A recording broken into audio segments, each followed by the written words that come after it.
তুই কি কাজ করতেছ? দেখি তো, কে ডাকলো আমাকে? আম্মু। বাকি 50 টাকা দাও। কত টাকা? কত টাকা? তোমার মেয়ে বুঝছো, আর 50 আছে, আরো বাকি 50 টাকা দেবো। দাঁড়াও, আমাকে গাছটা দেখে নি একটু, দাঁড়াও দাঁড়াও, তোমার গাছ। এটা আমার গাছ। এই যে আমাদের গাছ, দুটো গাছ লাগাইছি। দেশের গ্রামের বাড়িতে এসেছি বেড়াইতে, তো এলাকায় খুব শীত ঠান্ডা, তো এখন কয়দিন একটু বিশ্রাম করবো, রেস্ট করব, তারপর আবার কাজে ঝাঁপিয়ে পড়বো।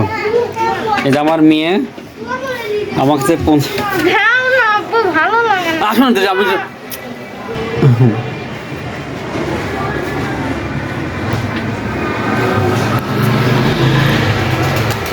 এখন বসে কি দিলাম জানো? কি দিলা? এই জায়গায় দিলাম হচ্ছে, তুমি আছো এখানে? আচ্ছা আমি তো আছি পিছন সাইড। এই জায়গায় দিলাম হলো তোমার ডিমের যে আর কি খোসা, বলো। ডিমের খোসা আর চা পাতা। ওই চা পাতা? চা খাওয়ার পরে। তো তুমি কি কৃষি বিজ্ঞানী? চা খাওয়ার পরে চা পাতাটা আমরা রেখে দিয়েছিলাম, আমি রাখার পরে, আর ডিম খাওয়ার পরে ডিমের খোসাটা রেখে দিয়েছিলাম। সেটা ছাদে একটা পাত্রই করে প্রায় 4 থেকে 5 দিন একদম মরমরা করে শুকাইছি। শুকানোর পরে এখন পাটায় বাড়ছে, বাটি একদম গুঁড়া করছে, এখন দিয়ে দিছি মাটি করে দিছে, বুঝছো? মাটি নাড়ি ছেড়ে দিছে, একদম দিয়ে দিছে। এটা কিভাবে তাড়াতাড়ি বেগুন ধরবে? ওটা সার, এটা গাছের জন্য অনেক উপকার। প্রাকৃতিক সার। ইয়েস। এটা কি তারপর হবে তোমার, কি বলে, বেগুন হবে দ্রুত। কাঁচামরিচ, শোনো, এই কাঁচামরিচ যেমন কিন্তু মুড়ি মাখা খাওয়াবা, ঠিক আছে? আশা করছি এই কাঁচামরিচ দিয়ে মুড়ি মাখা খাওয়াবা।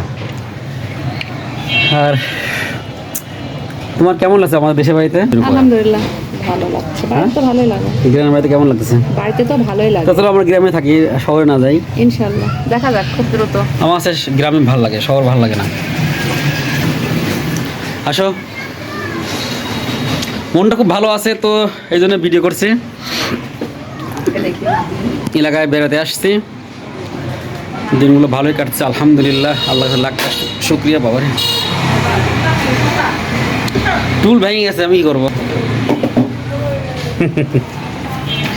শোনো, আমি এখন বাজারে যাব, ওই আমাদের একটা আছে না, শয়তান বোকা ছেলে মন, ওর একটু দোকানে যাব, ঠিক আছে? নতুন একটা দোকান দিছে, ওর দোকানটা আমি দেখাবো, ঠিক আছে, ভিডিওতে। ওকে।